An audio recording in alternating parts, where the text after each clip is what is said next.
नमस्कार साथियों, एक बार फिर से आप सभी का स्वागत और अभिनंदन है। देखिए, आज बात करने वाले हैं हिंदी लेवल 2। हिंदी लेवल 2 में जो डिलीट होने वाले 7 से 8 जो प्रश्न हैं, उन प्रश्नों के ऊपर हम बात करेंगे। ध्यान रखें, यदि आपके 6 प्रश्न वो डिलीट हो जाते हैं जो आपके गलत माने जा रहे हैं, तो यहाँ साफ अंदाज़ा लगाया जा रहा है कि 2 क्वेश्चनों का आपको इजाफा हो जाएगा। कारण क्या है? जो आपके गलत हैं और वो डिलीट हो गए हैं, तो आपके जो नेगेटिव मार्किंग के जो 2 क्वेश्चन आपके काटे गए थे, उन 2 क्वेश्चनों का आपको इजाफा हो जाएगा, वृद्धि हो जाएगी। यदि आपके 3 प्रश्न ऐसे हैं जो डिलीट हुए हैं और वो गलत थे, तो निश्चित रूप से 1 क्वेश्चन अर्थात 2 नंबरों का इजाफा आपको यहाँ से होने की पूरी संभावना है।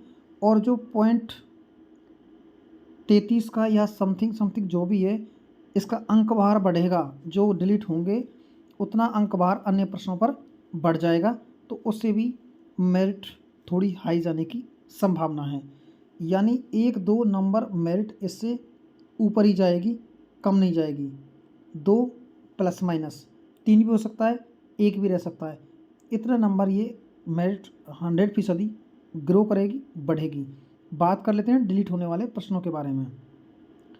देखिए, प्रश्न नंबर है, ये प्रश्न है 66वां क्वेश्चन है हमारे यहाँ पर।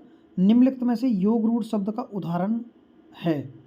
तो योग रूढ़ की बात कर रहा है। देखिए, रचना के आधार पर 3 प्रकार के शब्द होते हैं, रूढ़, यौगिक और योग रूढ़। जो रूढ़ शब्द होते हैं वो किसी अर्थ विशेष में प्रयुक्त होते हैं, जैसे माता, पिता, राधा, इस तरह से। यौगिक वो शब्द होते हैं, आप लोगों को पता होगा, जो 2 रूढ़ शब्दों से मिलकर बने होते हैं। संधि, समास, उपसर्ग, ये सभी संधि समास जो होते हैं, ये सभी जो हैं वो यौगिक शब्द के उदाहरण होते हैं। जबकि बहुव्रीहि समास को छोड़ करके बहुव्रीहि जो समास होगा उसमें वो होगा योग रूढ़, बहुव्रीहि। तो निश्चित रूप से ये तो है ही है, एक दंत जो बोर्ड ने माना है, ये तो बहुव्रीहि समास है, लेकिन आग बबूला भी इसका उत्तर है। ऐसी कंडीशन में ये प्रश्न डिलीट होगा, क्योंकि ये बोर्ड 2 उत्तर कभी नहीं मानता है, ये प्रश्न को डिलीट करता है। और जो आग बबूला करके आए हैं और एक दंत माना गया है, तो निश्चित रूप से आप लोगों को इसका बेनिफिट मिलेगा। पॉइंट 33 तो आपकी जो नेगेटिव मार्किंग थी उसका लाभ हो जाएगा, पॉइंट 33 का ये आपको बढ़ेगी। और इसमें से आगे देख लीजिए, अगला प्रश्न है, प्रश्न नंबर है 67 यहाँ पर। तो ये क्या कह रहा है, ये एक बार देख लीजिए। निम्नलिखित में से क्रिया के विषय में कौन सा गलत है? देखिए, गलत पूछ रहा है कि क्रिया एक अविकारी शब्द है, अविकारी नहीं होता है। क्रिया क्या होता है? विकारी होता है, विकारी। तो विकारी में कौन कौन जाते हैं? संज्ञा, सर्वनाम, क्रिया और विशेषण। ये क्या हैं? ये आते हैं विकारी में। संबंध बोधक, समुच्चय बोधक और क्रिया विशेषण, ये सब आते हैं अविकारी में। तो क्रिया विकारी है, इसलिए ये उत्तर तो इसका होगा। ये एक डी वाला ऑप्शन है, ये भी आप देख लीजिए। रचना की दृष्टि से क्रिया के अकर्मक और सकर्मक 2 भेद होते हैं, जबकि ऐसा नहीं है, तो ये भी इसका आंसर गलत है। ऐसी कंडीशन में ये प्रश्न 100% डिलीट होगा। तो डिलीट होगा जिसका ये उत्तर गलत है, तो उसको पॉइंट 33 का इजाफा होगा। और अगर आपके 3 क्वेश्चन इस तरह से डिलीट हो जाते हैं जो गलत थे, तो पॉइंट 33 का 3 पे लाभ होगा। तो 33 या 99 आप जान रहे हैं, लगभग 1 नंबर का यहाँ लाभ हुआ 3 क्वेश्चनों पर। और 3 क्वेश्चन आपके डिलीट हुए और वो गलत थे, तो आपके 1 क्वेश्चन और बढ़ जाएगा, तो इससे 3 नंबर का फर्क आपको पड़ जाएगा। ध्यान रखें इस बात को। अब देख लेते हैं अगला प्रश्न। अगला देखिए, अगला कौन सा है? हाँ, अगला ये प्रश्न है 71 क्वेश्चन है, प्रभा एक सुशील कन्या है। तो देखिए, इसमें पूछ क्या रहा है, वो वाक्य में विशेष्य क्या है?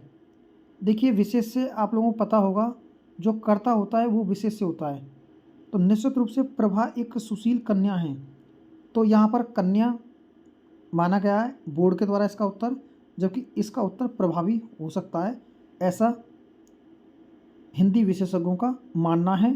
तो ऐसी स्थिति में इसके डिलीट होने के 70% चांस हैं, 30% इसके चांस नहीं है। इसका कन्या उत्तर सही भी रह सकता है। अगला क्वेश्चन देखिए, अगला क्वेश्चन है, ये है 83 क्वेश्चन है। 83 क्वेश्चन है, निम्नलिखित में से कौन सा शब्द जातिवाचक संज्ञा से निर्मित भाववाचक संज्ञा नहीं है, जो जातिवाचक से नहीं है। तो देखो कंजूस शब्द है जो यहाँ पर सरकार के द्वारा उत्तर माना गया है, और इसका उत्तर सठता भी हो सकता है। ध्यान रखें, सठता भी इसका उत्तर हो सकता है। तो ऐसी स्थिति में इसके भी 50% डिलीट होने की इसकी संभावना है कि क्वेश्चन डिलीट हो सकता है। अगला क्वेश्चन देखिए, अगला क्वेश्चन मैं आपको दिखा देता हूँ। ये देखिए, एक क्वेश्चन है, ये भी काफ़ी अच्छा प्रश्न है।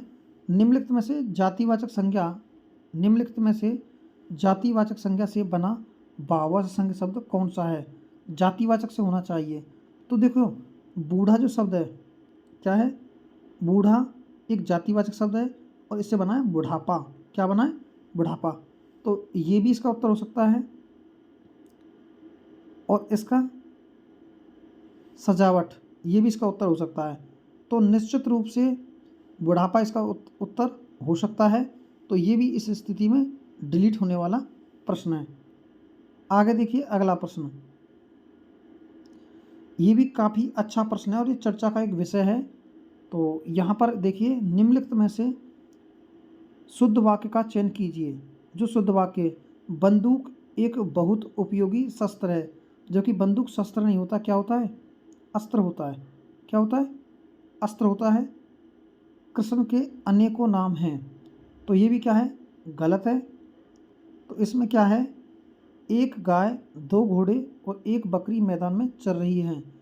देखिए, अगर इस प्रकार का प्रश्न होता है तो अंतिम कर्ता के अनुसार क्रिया आती है। तो यहाँ पर ये क्वेश्चन, ये इसका सही और राइट आंसर है। लेकिन सरकार द्वारा काशी सदा से भारतीय संस्कृति का केंद्र रहा है। तो काशी को क्या मान लिया गया है, पुल्लिंग मान लिया गया है, शहर मानकर इसे पुल्लिंग माना गया है। जबकि इसका उत्तर क्या होना चाहिए था, सी होना चाहिए था।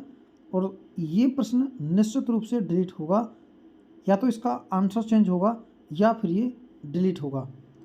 अब आप देखेंगे अगला क्वेश्चन। देखिए, ये भी एक चर्चा का विषय रहा है। ये प्रश्न भी वर्तनी की दृष्टि से अशुद्ध शब्द है। तो अशुद्ध शब्द इसमें दे रखा है सोडा। क्या दे रखा है, सोडा।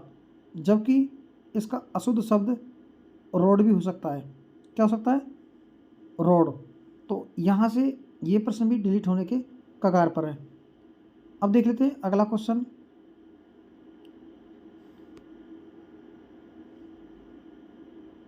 हाँ, देखिए, अगला क्वेश्चन है, ये भी काफ़ी अच्छा प्रश्न है। तो यहाँ से भी इस पर भी काफ़ी बहस हो रही है।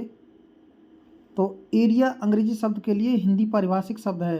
एरिया, देखिए, एरिया का मतलब है, आप लोगों में याद दिला दूँ, जो OMR शीट आप भर के आते हैं तो उसमें लिखा रहता है कि इस एरिया में ना लिखें। इंग्लिश में लिखा रहता है do not right return in area. Area का मतलब है इस क्षेत्र में ना लिखें।